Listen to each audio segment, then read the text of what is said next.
മോൾ നോക്കുമ്പോ എന്നാ കാണുന്നേ? എഴുന്നേൽക്കുന്നു, അവന്റെ ശത്രുക്കൾ ചിതറിപ്പോകും. യഹോവ എഴുന്നേൽക്കുമ്പോൾ ശത്രുക്കൾ ചിതറിപ്പോകുന്നു. ഈ മോളുടെ പേര് സുസ്മിഷ അല്ലേ? സുസ്മിഷ എന്നാണ്. കുഞ്ഞിന്റെ ഇടത്തെ ചെവി കേൾക്കത്തില്ലായിരുന്നു ഒട്ടും. പക്ഷെ ഇപ്പൊ പ്രാർത്ഥിച്ചുകൊണ്ടിരുന്ന സമയത്ത് ആ ചെവി തുറന്നു. ക്ലാസ്സിൽ ഈ മോള് ഫസ്റ്റ് ബെഞ്ചിലാണ് വന്ന് ഇരിക്കുന്നത്. കാര്യം ടീച്ചർ പറയുന്ന കേൾക്കത്തില്ലായിരുന്നു. പക്ഷെ ഇപ്പൊ മോള് പറയാ എനിക്ക് എല്ലാം കേൾക്കാം. എന്നായിരുന്നു മോളുടെ പ്രശ്നം? ഒട്ടും കേൾക്കില്ലായിരുന്നോ? അമ്മയാണോ ഒന്നാമത്തെ സഹോദരി? സുസ്മിതയുടെ ഒരു ചെവി ഒട്ടും കേൾക്കില്ലായിരുന്നോ?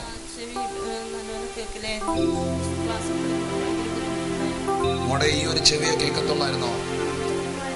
ഇപ്പൊ എന്നാ സംഭവിച്ചേ?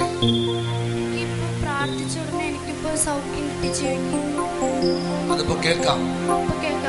ടീച്ചർ എന്നെ ആശുപത്രിക്കൊക്കെ കൊണ്ടുപോയി എന്നെ വിളിക്കും. അങ്ങനെ ഞാൻ പോകുമ്പോൾ അവര് അവിടെ ചെവിയിൽ വെക്കുന്ന സാധനങ്ങളൊക്കെ തരും. എന്നിട്ടും കേൾക്കില്ലായിരുന്നു. നേരത്തെ ഈ ചെവി മോക്ക് മറ്റേ ചെവി അടച്ചു പിടിച്ച് ഒന്നും കേൾക്കില്ലായിരുന്നു. മൈക്ക് കൈ തരും. നേരത്തെ കേട്ടോണ്ടിരുന്ന ചെവി അടച്ചു പിടിക്കണം. ഞാൻ പറയുന്നത് കേൾക്കുന്നെങ്കിൽ ഈ മൈക്കിലൂടെ പറയണം. ഇത് കേട്ടോണ്ടിരുന്ന ചെവി മുറുക്കി അടച്ച് ഹല്ലേലൂയ ഹല്ലേലൂയ യേശു ആമേൻ പ്രൈസ് ലോർഡ് ഹല്ലേലൂയ.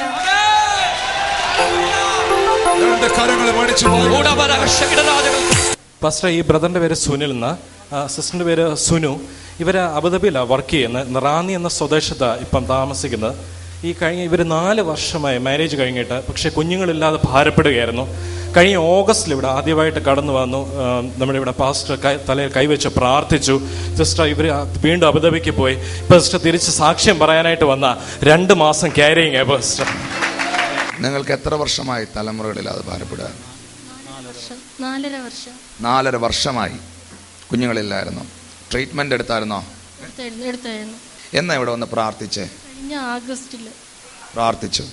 ദൈവം അത്ഭുതം ചെയ്തു. ഇപ്പൊ ക്യാരി ചെയ്യുന്നുണ്ട്. ഓ, കരമൊന്നടിച്ച് കർത്താവിനെ സ്തുതിച്ചു. തലമുറകളില്ലാതെ കഴിഞ്ഞ 4.5 വർഷത്തോളമായി, ഏകദേശം 5 വർഷത്തോളമായി, വിവാഹം കഴിഞ്ഞ 5 വർഷത്തോളമായി കുഞ്ഞുങ്ങളില്ലാതെ ഇവർ ഭാരപ്പെട്ടു. പല ട്രീറ്റ്മെൻറ്റുകൾ ഇവർ ചെയ്തു. അതിനകത്തൊന്നും അവർക്കൊരു വിടുതൽ ലഭിച്ചില്ല. എന്നാൽ കഴിഞ്ഞ ദിവസം ഇവരിവിടെ വന്ന് പ്രാർത്ഥിച്ചു. ഇന്ന് ദൈവത്തിൻ്റെ വലിയ കൃപയാൽ, ദൈവം അത്ഭുതങ്ങളുടെ ദൈവമാകയാൽ, ദൈവം അബ്രഹാമിൻ്റെ ദൈവമാകയാൽ, ദൈവം നമ്മുടെ ദൈവമാകയാൽ ഇവർക്ക് വേണ്ടി അത്ഭുതം ചെയ്തു. ഇന്ന് ഈ സഹോദരി 2 months ക്യാരി ചെയ്യുന്നു. ഈ കുടുംബത്തെ അനുഗ്രഹിച്ച കർത്താവിനെന്ന് കരമുയർത്തി സ്തോത്രം ചെയ്യാം. God bless you brother. ദൈവം നിങ്ങളെ അനുഗ്രഹിക്കട്ടെ. പാസ്റ്റർ, ഈ മോളുടെ പേര് അമ്മനെ എന്നാണ്. കഴിഞ്ഞ TV പ്രോഗ്രാമിന്, അതായത് 2-3 ദിവസമായിട്ട് കുഞ്ഞിന് ഭയങ്കര ആ ടെമ്പറേച്ചർ വിട്ടുമാറുന്നേയില്ലായിരുന്നു. പക്ഷേ പാസ്റ്ററിൻ്റെ പ്രോഗ്രാം TV-യിലൂടെ നടന്നപ്പോൾ ഈ ആൻറ്റി മോളോട് വിശ്വാസത്തോടെ ആ ടെലിവിഷനിലൂടെ കരനീട്ടി പ്രാർത്ഥിച്ചു. ആ സെക്കൻഡിൽ തന്നെ ടെമ്പറേച്ചർ പൂർണ്ണമായി വിട്ടുമാറുവാനിടയായി. പൂർണ്ണ സൗഖ്യം കിട്ടിയല്ലേ? കുഞ്ഞിൻ്റെ ഫാദറും മദറും പാലക്കാടാണ്. അവർ കഴിഞ്ഞ ക്രിസ്മസിന് വന്നപ്പോൾ കുഞ്ഞിനെ ഞങ്ങളുടെ വീട്ടിൽ കൊണ്ടാക്കിയിട്ട് പോയതാണ്. അപ്പോൾ കുഞ്ഞിന് വിസിൽ പോലും കേൾക്കുന്ന കുക്കറിൻ്റെ പേടിയാണ്. അപ്പോൾ തൊട്ടടുത്ത വീട്ടിലൊരു കിണറിന് വെടി വെച്ചപ്പോൾ അന്ന് തുടങ്ങി പേടിയാണ്. പ്രോഗ്രാം കണ്ടുകൊണ്ടിരുന്നപ്പോൾ ഞങ്ങൾ കുടുംബമായിട്ട് കുഞ്ഞിന് വേണ്ടി ഞങ്ങൾ പ്രാർത്ഥിച്ചു.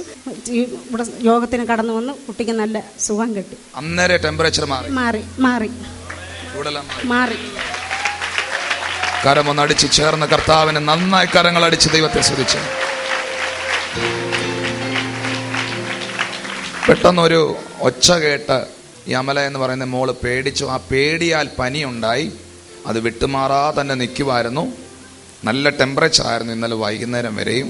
ടെലിവിഷൻ പ്രോഗ്രാം കണ്ടുകൊണ്ടിരുന്ന ആ സമയത്ത് ഈ അമ്മച്ചി ഈ മോളുടെ മേൽ വിശ്വാസത്തോടെ കൈവച്ചു പ്രാർത്ഥിച്ചു. ആ സെക്കൻഡിൽ പനിയും ടെമ്പറേച്ചർ വിട്ടുമാറി. ഇന്ന് സൗഖ്യത്തോടെ ഈ ആരാധനയിൽ വന്നു.